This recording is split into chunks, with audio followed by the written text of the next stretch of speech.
Whose number is this, Emily? I slammed the printed phone bill down on the wedding table, right between the champagne glasses and the centerpiece roses.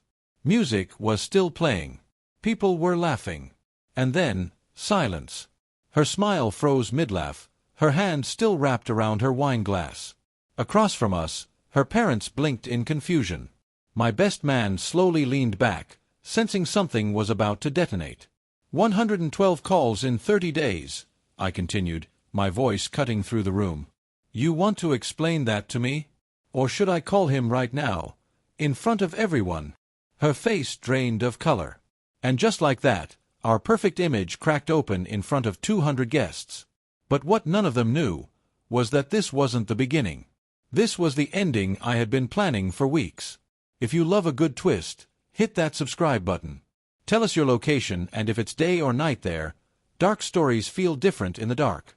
We were in Houston, surrounded by friends, family, and people who thought we were the couple. The power duo. I built a consulting firm from nothing. She turned herself into a social media darling. Perfect outfits, perfect captions, perfect lies. Emily loved attention. Thrived on it. I used to think that made her magnetic. Turns out, it made her dangerous. It started small. Late-night texts she'd angle away from me. Work stuff, she'd say. A smile that lingered too long after reading something on her phone. Then came the distance. The way she stopped touching me first. The way she stopped looking at me like I mattered. One night, I woke up at 2 a.m. and found her on the balcony, whispering into her phone. She turned when she saw me. Too fast. Jessica, she said. Jessica doesn't make you whisper. That was the first crack. The unease grew like a slow infection. I checked our shared calendar. Nothing unusual. Her schedule was normal. Pilates, brand meetings, lunch with friends. But something wasn't adding up. Then I saw it. The phone bill. We never checked it. Auto-paid every month. But that day, something told me to look. One number. Repeated over and over. Morning. Afternoon. Midnight. 112 calls. My hands went cold. I didn't confront her immediately. No. I watched. I followed her patterns. Timed her routines.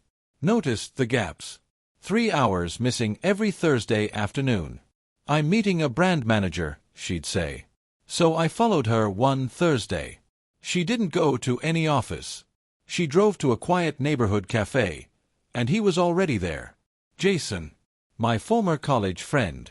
The guy who toasted at our engagement party. The guy who called me brother. He stood up when he saw her.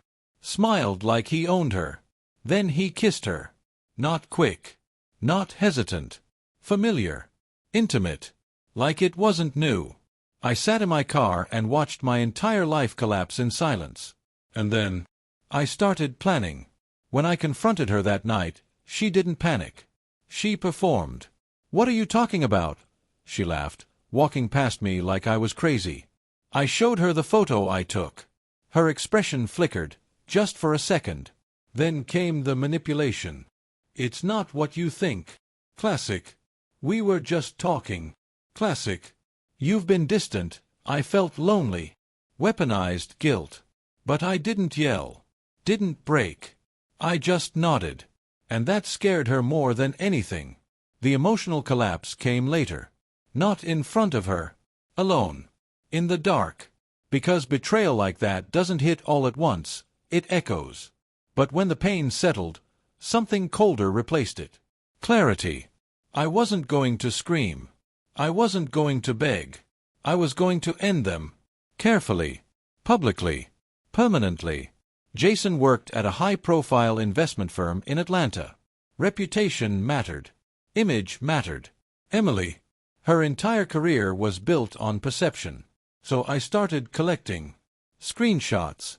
Call logs. Photos. And then, the video. The cafe had outdoor security footage. A quiet conversation with the manager, a small donation, and suddenly I had everything. Clear. Undeniable. Them laughing. Touching. Kissing. I waited. For the perfect moment. Which brings us back to the wedding. Her cousin's big day. Packed venue. Family, influencers, business connections. Everyone who mattered, in one room. When I stood up and dropped that phone bill, I saw it instantly. Fear. Real fear. "Sit down," she whispered through clenched teeth. "No," I said. Everyone was watching. The room went silent. "Let's call him," I said, pulling out my phone. She grabbed my arm. "Don't you dare." Too late. I hit dial. It rang. Once. Twice. Then, "Hey, babe," Jason answered. The sound echoed through the speakers I had already connected to. Gasps. A chair scraped loudly. Her mother covered her mouth. Jason froze on the other end. "Hello." I smiled. "Hey, man," I said. "It's me." Silence. Then the call dropped. That's when I played the video. Projected on the giant wedding screen behind me. Emily and Jason. On loop. Kissing. Laughing.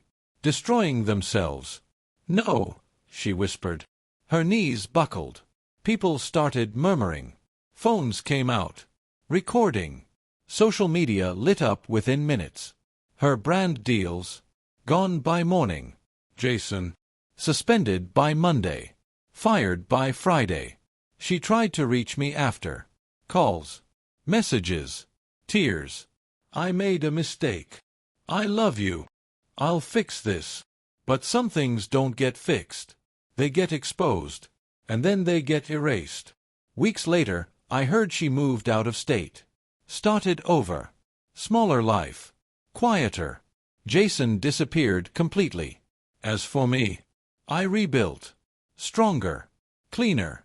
Untouchable.